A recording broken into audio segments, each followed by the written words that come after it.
Hello hi అండి, అందరికీ నమస్కారం. My name is Ram. Welcome to CUTV. ఈరోజు మీరు తమ్ముళ్ళని చూసే వచ్చి ఉంటారు.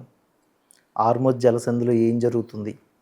హార్మోజ్ జలసంధికి మొత్తం రైట్స్ ఇచ్చేసాం, ఇరాన్ వాళ్ళు మొత్తం గేట్స్ ఓపెన్ చేసామని చెప్తున్నారు.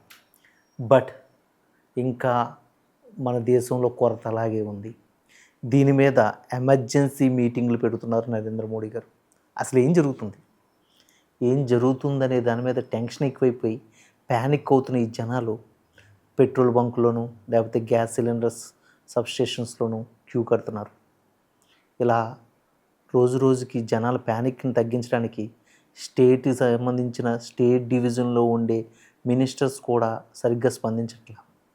అంటే వాళ్ళకి నరేంద్ర మోడీ గారు సరైన దిక్సూచి ఇవ్వట్లేదా, లేకపోతే సరైన సమాధానం చెప్పట్లేదా? ఏం జరుగుతుంది? ఇదంతా తెలుసుకునే ముందు ఫస్ట్ ఆఫ్ ఆల్ మా ఛానల్ లైక్ చేయండి, మా ఛానల్ సబ్స్క్రైబ్ చేయండి. మనం కంటెంట్లోకి వెళ్ళిపోతాం. కంటెంట్లోకి వెళ్ళి మీకు చాలా ఇంపార్టెంట్ డీటెయిల్స్ చెప్పబోతున్నాను. ఈసారి నేను చెప్పే డీటెయిల్స్తో మీరు ఖచ్చితంగా మీ లైఫ్ స్టైల్ మార్చుకోవాల్సి వస్తుంది. అలా మార్చుకోవాల్సి టైం కూడా వచ్చేసింది. ఎందుకంటే నరేంద్ర మోడీ గారు ఏం మాట్లాడారంటే 3 days బ్యాక్ లోక్సభ మీటింగ్లో ఆయన మనం కరోనా లాంటి ప్యానిక్ చూడబోతున్నాం అని చెప్తున్నాడు. తర్వాత ఎమర్జెన్సీ మీటింగ్లు పెట్టారు. ఈరోజు మొత్తం ఆల్ ఇండియాలో ఉన్న సీఎంస్తో కలిపి టెలికాన్ఫరెన్స్ నిర్వహించబోతున్నాడు. అంటే ఖచ్చితంగా ఏదో జరుగుతుంది. ఏం జరుగుతుంది అంటే పాకిస్తాన్ మొన్న చెప్పినట్టు బాంబులు ఏమైనా అటాక్ చేయడానికి ట్రై చేస్తుందా, లేకపోతే ఇరాన్ అఫీషియల్గా అనౌన్స్ చేసినట్టు భారత్తో ఫ్రెండ్షిప్ లేదా, లేకపోతే అమెరికా కొత్త వ్యూహం ఏదైనా ప్లాన్ చేస్తుంది, అందుకనే 5 days యుద్ధం ఆపిందా? ఇది తెలియాలంటే ఫస్ట్ ఆఫ్ ఆల్ మన ఇండియాలో ఎటువంటి పొజిషన్లో మనం ఉన్నామో తెలుసుకోవాలి. చాలామందికి ఈ విషయం తెలియదు. మన ఇండియాలో ఇప్పుడు ఆయిల్ కొరత ఉంది అని అనుకునే వాళ్ళు ఎంతమంది ఉన్నారు, ఆయిల్ కొరత లేదనుకునే వాళ్ళు ఎంతమంది ఉన్నారు? నిజంగా ఆయిల్ కొరత ఉందా అంటే ఉంది అని కేటీఆర్ చెప్తున్నారు. ఆయిల్ కొరతే కాదు, గ్యాస్ సిలిండర్స్ కూడా కొరత ఉంది అని ఒక కేటీఆర్ స్వయంగా అతను యొక్క వీడియో కాన్ఫరెన్స్లోనే చెప్పాడు. ఒక ప్రెస్కి ఇంటర్వ్యూలో చెప్పాడు. ఆ ఇంటర్వ్యూలో ఏం చెప్తున్నాడంటే ఈ ఎలక్షన్స్ అయిపోతే ఇండియాలో ఎక్కడా కూడా గ్యాస్ సరఫరా చేయలేం, సో అందుకనే గ్యాస్ యొక్క బరువును కూడా తగ్గిస్తున్నారు. అంటే ఇప్పుడు వరకు 14 liters ఇచ్చే గ్యాస్ బండ అంటే గ్యాస్ సిలిండర్ ఏదైతే ఉందో దాన్ని 10 liters మార్చబోతున్నారు అని చెప్తున్నారు. అంటే మనకి నిజంగానే గ్యాస్ కొరత ఉందా? దీని మీద అధికారికంగా ఎక్కడా కూడా నరేంద్ర మోడీ గారు కానీ అతని యొక్క పోర్ట్ఫోలియో మినిస్టర్స్ కానీ స్పందించాల. ఇప్పటికీ కూడా ప్యానిక్ అవ్వద్దు అని చెప్తున్నారు, కానీ ఎక్కడా కూడా గ్యాస్ అందుబాటులో లేదు. డీలర్స్ని అడిగితే డీలర్స్ కూడా చెప్పే ఆన్సర్ ఏంటంటే మాకు ఇంకా అక్కడి నుంచి గ్యాస్ సరఫరా అవ్వట్లేదు, సో అందుకనే ఎంతమంది బుక్ చేసుకున్నా కూడా మేము వాళ్ళకి అందుబాటులో గ్యాస్ ఇవ్వలేకపోతున్నాం అని చెప్తున్నారు. అవును, ఇదంతా కరెక్టే కదా. ఎందుకంటే నాకు విషయం అర్థం కావట్లా. ఈ వార్ స్టార్ట్ అయ్యి ఈ రోజుకి 27 28 days అవుతుంది. అయితే ఈ వార్ స్టార్ట్ అయిన డే 1 నుంచి గ్యాస్ కానీ లేకపోతే మనకి పెట్లెట్స్ కానీ లేకపోతే ఈ పెట్రోల్ కానీ కొరత ఉంటుందని చేసి నరేంద్ర మోడీ గారికి కానీ ఇండియన్ గవర్నమెంట్కి తెలుసు. అటువంటి సమయంలో నరేంద్ర మోడీ గారు ఇంకొక దేశంతో పొత్తు పెట్టుకుని గ్యాస్ తేవాలనేసి ఆలోచన ఎందుకు పుట్టలేదా, లేకపోతే అమెరికా ఆపిందా? దీని మీద చాలామంది నివేదిక ఏం చెప్తున్నారంటే అమెరికా మన ఇండియా మీద టార్గెట్ చేసింది. వద్దు, గ్యాస్ మీరు ఎక్కడ తీసుకోవద్దు, కొన్ని రోజులు మీరు ఇబ్బంది పడినా కూడా మేము మీకు ఇరాన్ నుంచి యుద్ధం చేసేసి మొత్తం ఇరాన్లో ఉన్న గ్యాస్ అండ్ పెట్రోల్ అంతా మేము ఆక్యుపై చేస్తున్నాం, దాంతో మీకు ఎప్పుడూ చూడనంత ఫుటేజ్ మేము ఇస్తాం. అంటే మీకు అర్థమైంది కదా, అమెరికా ఇండియాకి సీక్రెట్ వార్నింగ్ ఇచ్చింది అనేసి చాలా ఆర్టికల్స్ అయితే మాత్రం వరల్డ్ వైడ్గా ప్రచురమవుతున్నాయి. ఇంటర్నెట్లో ఇదే సమాచారం చాలా ఎక్కువ శాతం వినిపిస్తుంది. అయితే మీ అందరికీ తెలియని ఒక విషయం ఉందండి.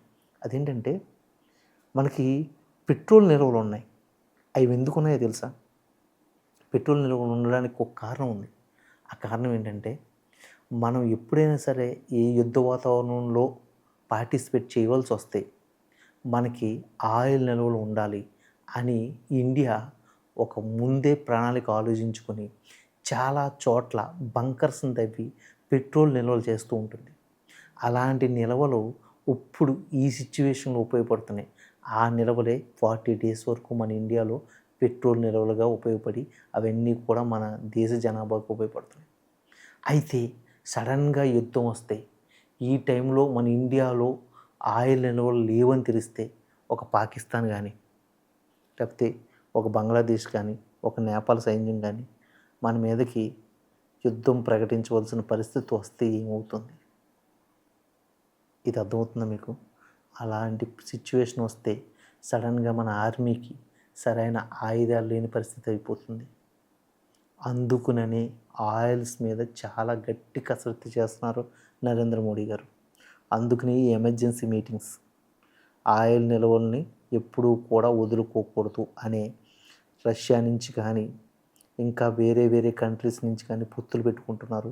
ఇప్పటికీ అది సీక్రెట్గానే ఉంచారు. ఎందుకంటే ఇండియన్ గవర్నమెంట్ రూల్స్ ప్రకారం అవి కనుక బయటికి తెలిస్తే శత్రువులకు మనం తాళం ఇచ్చినట్టే, మన బీరువా తాళం ఇచ్చినట్టే.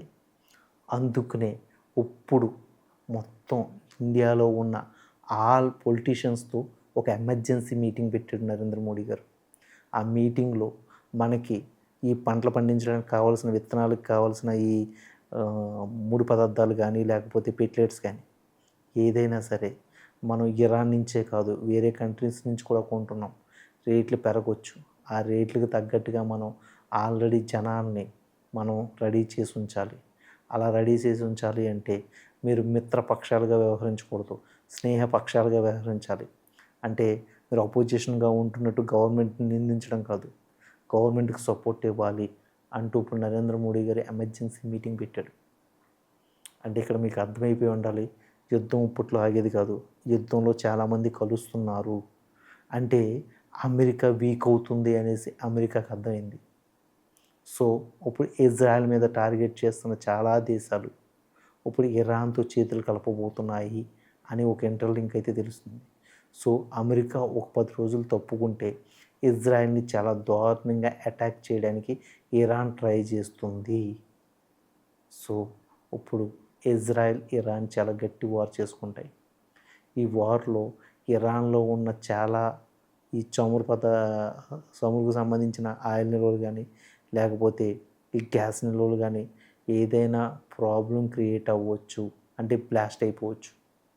అటువంటి సమయంలో ఎటువంటి సిచ్యువేషన్ వస్తుంది అనే దాని మీద ఇప్పుడు నరేంద్ర మోడీ గారు సతమతం అవుతూ ఈ మీటింగ్స్ పెడుతున్నాడు. ఇప్పుడు మీకు అర్థమైందా ఫ్రెండ్స్? ఇప్పుడు మనం ఎటువంటి పొజిషన్లో ఉన్నాము? రాబోయే రోజుల్లో ఫుడ్ తినడానికి కూడా మనం చాలా ఇబ్బంది పడాలి. ఎందుకంటే సేంద్రియ వ్యవసాయం వదిలేసి మనం దాదాపు 30 ఏళ్ళ క్రితం నుండి కూడా పెట్లెట్ పంటలు పండించుకుంటున్నాం. అంటే ఈజీకి మనం చాలా అలవాటు పడిపోయాం. ఇప్పుడున్న ఈ 150 కోట్ల మందికి సేంద్రియ వ్యవసాయం చేసి పండించి పంట అంతా సమర్పించాలంటే వల్ల కాని పని. పోనీ పక్క దేశాల నుంచి తెచ్చుకోవాలి అంటే కూడా చాలా ఖర్చుతో కూడిన పని. ఇప్పుడు ఏం చేయాలి? అదే నరేంద్ర మోడీ గారి మీటింగా? ఇదే చెప్పాలనుకుంటున్నారా నరేంద్ర మోడీ గారు? ఇప్పుడు ఫుడ్ కూడా కొరత వస్తే పరిస్థితి ఏంటని చెప్పాలనుకుంటున్నాడా? లేకపోతే ఆయిల్ కొరతతో ఇండియాలో ఉన్న చాలా సెక్టర్స్ ఆగిపోతే ఇండస్ట్రీస్ ఎన్ని కూడా షట్ డౌన్ అయిపోతాయా? గ్యాస్ నిల్వలు అనేవి సిటీని మొత్తం అల్లకల్లోలం చేసేస్తాయి. ఎందుకంటే ఇప్పుడున్న ఇండియాలో చాలా వరకు టౌన్స్ కానీ సిటీస్ కానీ గ్యాస్ మీదే ఆధారపడి బతుకుతున్నాయి. పోనీ ఈ ఎల్పిజి వదిలేసి పిఎన్జికి వెళ్దామన్నా కూడా పిఎన్జి గ్యాస్ ఇచ్చే దేశాలు కూడా అమెరికా, రష్యా, ఇంగ్లాండ్ ఇటువంటివన్నీ కూడా యుద్ధంలోనే ఉన్నాయి. వీళ్ళందరూ కూడా మనకు ఇప్పుడు పిఎన్జి గ్యాస్ ఇచ్చే పొజిషన్లో అయితే మాత్రం లేరని అనుకుంటున్నా. ఇటువంటి సమయంలో ఇప్పుడు కట్టెల పొయ్యా లేకపోతే ఇండక్షన్ స్టవ్వా, ఇటువంటి సమస్య కాదు మనకు ముఖ్యంగా కావాల్సింది. రాబోయే రోజుల్లో ఎకనామికల్గా మనం ఎలా ఎదగాలి, ఎలా ఎదిగితే మనల్ని మనం కాపాడుకోగలుగుతాం, ఇది మన ముందున్న అతి పెద్ద సమస్య. మీకు ఈ సమస్య అర్థమైతే మాత్రం ఖచ్చితంగా మీరు చాలా కంట్రోల్లో ఉండాలి. మీ దగ్గర ఉన్న మనీని సేవ్ చేయడానికి ఇంకా ఇంపార్టెన్స్ ఇవ్వాలి. పొరపాటున అన్నెసరీగా లేకపోతే మీకు విచ్చలవిడిగా ఖర్చు పెట్టి కొన ఉంటే అది ఆపుకోండి. ఎందుకంటే ఇప్పుడు మీ దగ్గర ఉన్న డిజిటల్ క్యాష్ కన్నా మీ దగ్గర ఉన్న ఫిజికల్ క్యాష్కే చాలా ఇంపార్టెంట్. అది ఈరోజు నరేంద్ర మోడీ గారు చెప్పాలనుకుంటున్న విషయం అనేసి చాలామంది పొలిటీషియన్స్ బయట పెడుతున్న విషయం. ఈ వీడియో ఇప్పుడు దాకా చూశారు అంటే ఖచ్చితంగా మీకు ఈ వీడియో అర్థమవుతుంది, నచ్చుతుందని నేను అనుకుంటున్నాను. నాకు ఇలాంటి వీడియోలు చేయడానికి మీ దగ్గర నుంచి ఫుల్ సపోర్ట్ కావాలి. అంటే మీరు ఫస్ట్ ఆఫ్ ఆల్ నన్ను సబ్స్క్రైబ్ చేసుకోండి. నా వీడియోలని, నా కంటెంట్ని మీరు చూడాలనుకుంటే నా ఛానల్ ముందు ఫాలో చేయడం మొదలుపెట్టండి. అలాగే బెల్ ఐకాన్ కూడా ఆన్ చేసుకోండి. మీ ఫ్రెండ్స్కి ఫార్వర్డ్ చేయండి. ఫస్ట్ ఆఫ్ ఆల్ మీరు ఏమన్నా చెప్పాలనుకుంటే మీ కామెంట్ రూపంలో చెప్పండి. ఖచ్చితంగా దానికి నేను రిప్లై ఇస్తాను. దానికి తగ్గట్టుగా కొత్త వీడియోలు కూడా చేస్తాను. మరో మంచి కంటెంట్తో మీ ముందుకు వస్తాను. అది హార్మోజ్ జలసంధిలో ఏం జరుగుతుంది అనే దాని మీద ఇంకా కొత్త వీడియోలు తీసుకొస్తున్నాను. అవి కూడా మీ ముందు పెడతాను. అప్పటి వరకు సైన్ అవుట్.